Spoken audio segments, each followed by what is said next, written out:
Alguém acordou e depois viu Peter Pan. Depois levou eles da terra do nunca.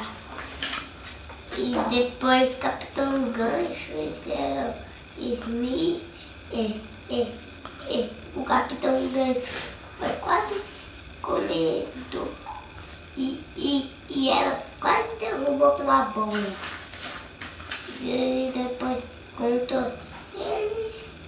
Esse aqui é o Buru, esse daqui é o coelhinho, esse daqui é o gatinho, esse daqui é o menino, Peter Pan. E o Capitão Gancho botou ele da boca do crocodilo e salvou ela, a sereia.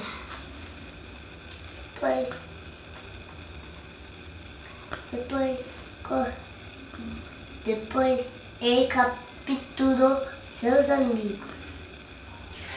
Depois Capitão Gancho.